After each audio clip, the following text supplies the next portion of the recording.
2nd through February 8th forecast. We're going to look at the astrology for the week ahead, and you will get a tarot forecast, a 3-card reading to supplement that and give you a little extra texture and insight for the week to come. If you like my style and you want more of these, I publish these forecasts every Sunday here on YouTube. You can subscribe, like, comment, share if you enjoy it. I really appreciate that sort of engagement. And if you want more, I post richer, deeper monthly and bi-monthly readings on my Patreon, including a seasonal forecast for every zodiac season where I go deep into the tarot. I share psychic insights and also a pick a card reading toward the end of that for more personalized predictions for the month to come. And people find them to be really supportive and rich and on point. And if that sounds good to you, you can go check out my Patreon following the link in the description below. There are a whole lot more perks and good stuff that you can enjoy over there. Okay, let's get into our reading. So I'm recording this on Sunday, February 2nd. Our first major transit this week is a Mercury-Jupiter trine, which is occurring on Monday at 2:51 Mountain Time, PM. I'm going to drop all of the times and the exact degrees in the description below so you can easily reference that, and I won't mention them going forward just for the sake of simplicity. So a Mercury-Jupiter trine involving Aquarius and Gemini. So we have 2 air signs, and Mercury, the planet of communication, forming a harmonious trine to Jupiter, the planet of philosophy and learning, like deep soul-enriching learning. Jupiter is often associated with teachers, and it's an expansive planet that makes things bigger. And when we have Mercury interacting with Jupiter in this way, we might want to talk a lot.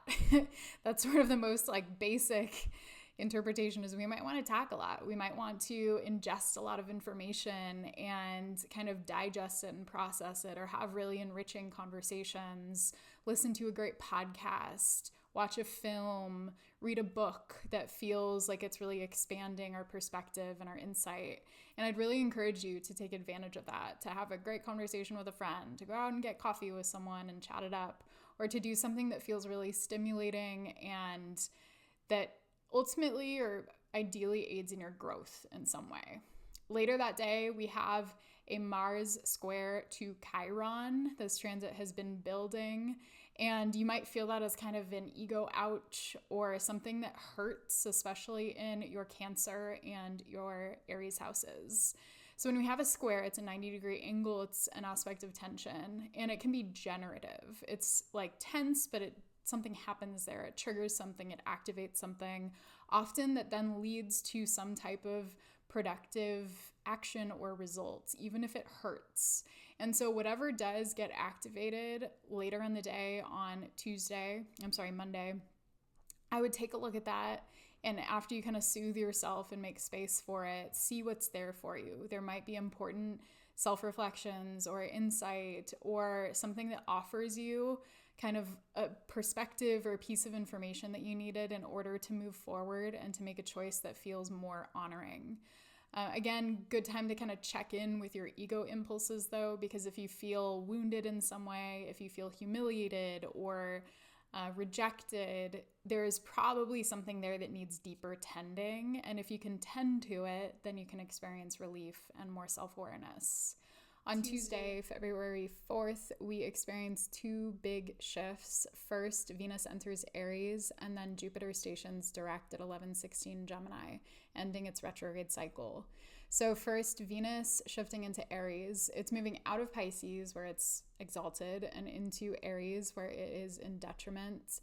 And that means that we'll likely notice a shift in Venusian matters relating to our relationships, our connections, our relationship to beauty and pleasure.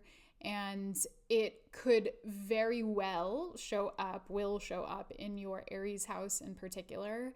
But also whatever's going on around this time will come back around when Venus stations retrograde in March.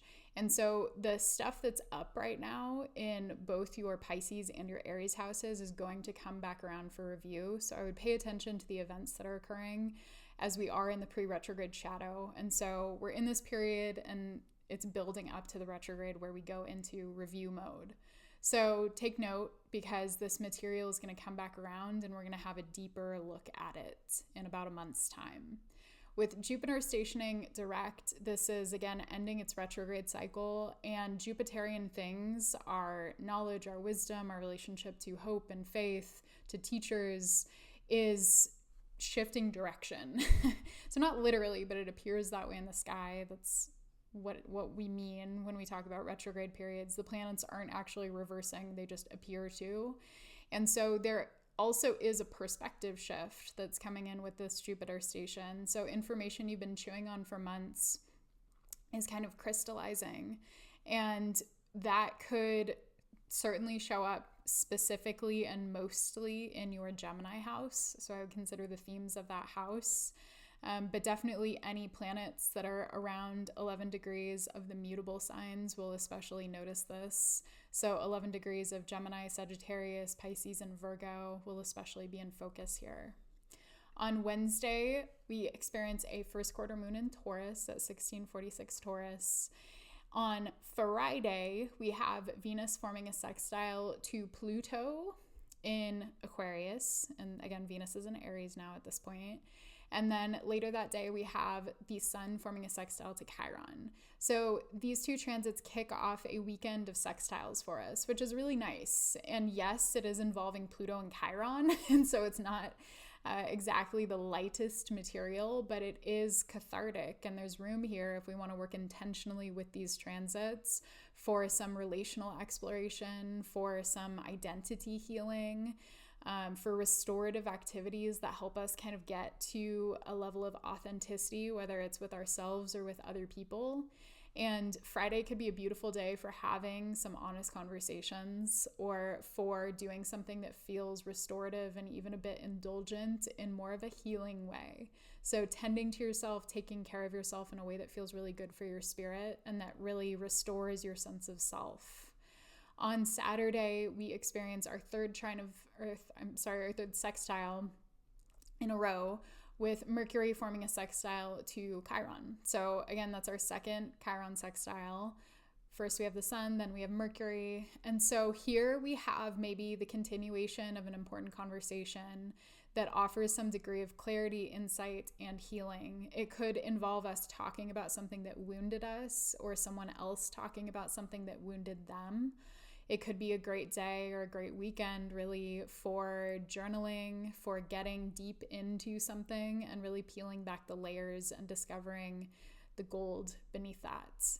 So a beautiful weekend to do healing activities. And with sextiles, you generally have to kind of go into it with intention. So make the most of this weekend by setting your sights on things that feel good and healing and restorative for you. Moving into our tarot reading for the week.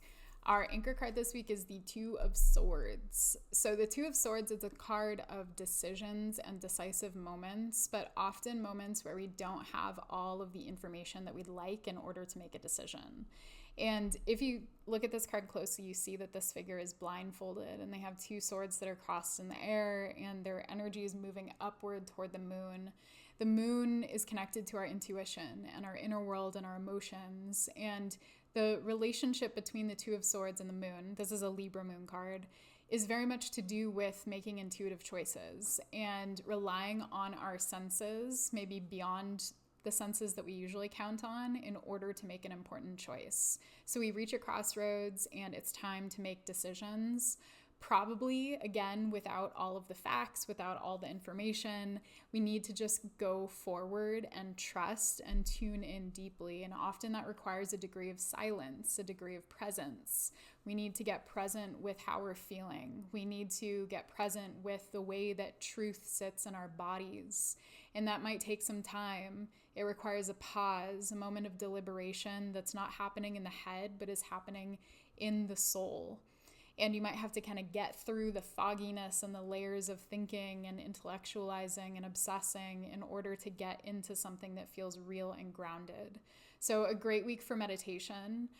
Because of the astrology this week, this doesn't feel particularly dense. It feels like there's more flow and an ability for us to really reach this crossroads and then sink into a decision that feels right for our bodies and for our spirits.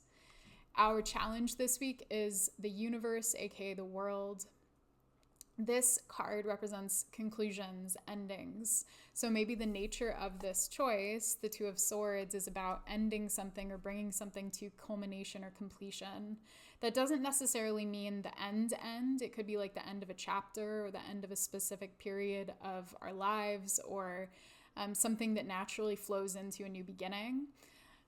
But for a lot of us, this could represent the natural end of something that really needs to be brought to conclusion.